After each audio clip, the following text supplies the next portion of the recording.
Imagine this, it's 10:17 p.m. on a Tuesday night. You've just gotten comfortable on the couch to relax when you hear a ping from your inbox. It's your boss. Subject line, can we have a chat tomorrow morning? No smiley face, no explanation, just that question. What happens in your head now? Your heart starts beating a little faster, right? Your palms get sweaty, your thoughts race. Why does my boss want to talk? Did I do something wrong? Am I getting fired? It must be that mistake in yesterday's meeting. In under a minute, you've gone from a calm evening to planning what you'll write in your farewell email. Sound familiar? I'm raising my head here, by the way.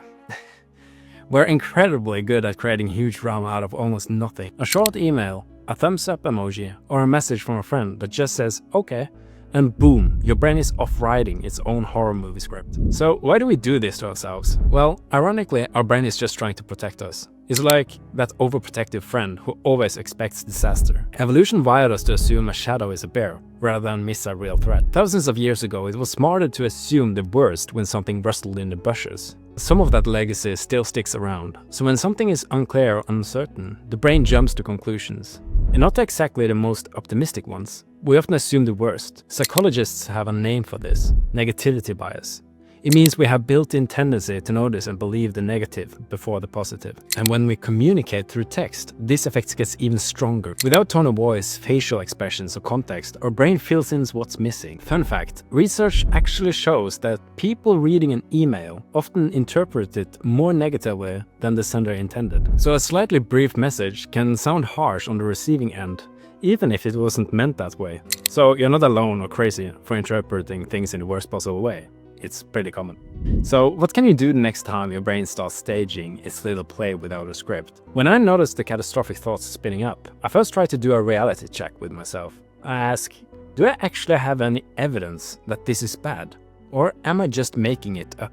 Most of the time I have to admit that no, I don't really know anything for sure yet. Then it's about calming down the drama queen in my head. If you're carrying that constant low-grade tension that makes everything harder than it should be, there's a quick anxiety assessment in my bio. 3 minutes that might finally make your brain make sense. One trick is to give your brain a more boring explanation. Basically forcing yourself to think, what's a much less dramatic reason for this message? Maybe your boss just wants to discuss a project or ask if you can bring pastries to the meeting, not fire you. Maybe your friend who wrote okay was just tired in a hurry, not secretly mad at you. Imagining these completely undramatic explanations can snap your brain out of the catastrophe mode for a moment.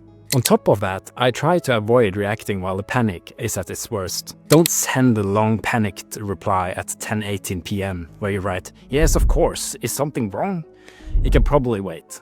Log out of your inbox, breathe, do something else for a while, watch an episode of your favorite series, call a friend and talk about something totally different, or just brush your teeth and get to bed. Often when the morning comes and you actually talk to your boss or your friend, it turns out there was nothing dramatic at all. You spent the evening worrying about something that never happened. And the times it is bad news, it doesn't have to be terrified in advance anyway. You'll deal with it then, with a more well-rested brain too. Let's be honest, your brain is just trying to help. But it kind of sucks at judging danger in modern life. So next time you get that "we need to talk" email, or your post shirts up, try to remember these little things. First, don't automatically believe your own catastrophe fantasy.